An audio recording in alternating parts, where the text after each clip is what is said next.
संसद में आज महिला आरक्षण बिल पेश हो रहा है, इसके साथ दो और बिल पेश हो रहे हैं, लेकिन सबसे ज्यादा हंगामा महिला आरक्षण बिल को लेकर ही है।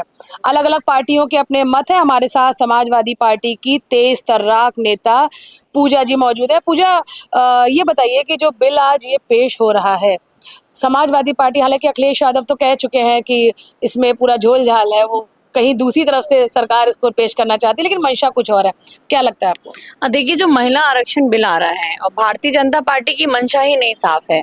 महिला आरक्षण बिल तो हर व्यक्ति चाहता है कि आए और महिलाओं को प्रतिनिधित्व मिले, लेकिन जब आपने सेंसस नहीं कराए, जब आपने डिलिमिटेशन नहीं कराया, तो उसके बाद महिला आरक्षण बिल को लागू करना चाहिए था। सबसे पहले तो आपको सेंसस कराना पड़ेगा, फिर डिलिमिटेशन होगी, फिर उसके बाद महिला आरक्षण होगा। जब आरक्षण 30% 33% ही दिया जा रहा है, तो उसमें जाहिर सी बात है जो नेता हैं, जो वर्चस्व वाले नेता हैं, उनकी बेटियां, उनकी बहुएं वही इसका लाभ उठा सकेंगी।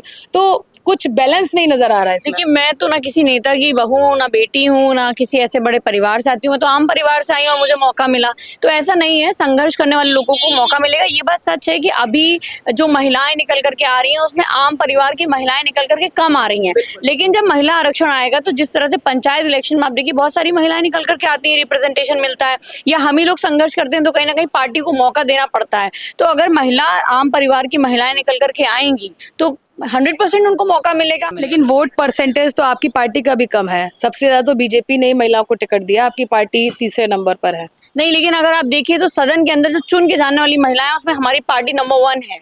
5 महिला सांसद हैं उत्तर प्रदेश से, जो समाजवादी पार्टी की हैं। बाकी आप देख लीजिए किस दल के पास महिला सांसद है। आरक्षण में आरक्षण, कहीं ऐसा ना हो आरक्षण ही खत्म हो जाए पूरा। नहीं, समाजवादी पार्टी हमेशा कोटे के अंदर कोटे के आरक्षण की मांग करती रही है। नेताजी ने भी की और माननीय अखिलेश यादव जी कर रहे हैं और हम लोग भी कर रहे हैं। क्योंकि जो दलित समाज की महिलाएं हैं, जो अनुसूचित समाज की, और या जो कह सकते हैं जो आदिवासी महिलाएं हैं, जो पिछड़े वर्ग की महिलाएं हैं, उनको उनका एक प्रतिनिधित्व का मौका मिलना चाहिए। ऐसा ना हो कि हम आरक्षण तो दे दें, लेकिन जो बेचारी पिछड़े तबके की महिलाएं हैं, जो दलित तबके की महिलाएं हैं, जो आदिवासी महिलाएं हैं, जो अल्पसंख्यक महिलाएं हैं, उनको मौका ना मिले। तो अगर कोटे के अंदर कोटा आरक्षण की मांग है, तो उसमें कुछ गलत नहीं है। क्योंकि देखिए, उनका संघर्ष एक महिला होने के बतौर तो है ही, लेकिन साथ साथ वो जिस समाज से आ रही है, उस समाज का भी संघर्ष उनके साथ है। तो वो तो दोहरे लेवल पे लड़ रही है ना, तो उनको फिर उस तरह का मौका भी मिलना चाहिए। तो अगर हमारी पार्टी मांग कर रही तो कुछ गलत नहीं। अब ऐसा थोड़ी ना कि ये कोई खैरात में थोड़ी ना मिल रहा है कि खत्म हो जाएगा, खत्म हो जाएगा। भाई, जो सच है, जो जेन्युइन पॉलिसीज होनी चाहिए महिलाओं के लिए, हम उसी की डिमांड कर रहे हैं।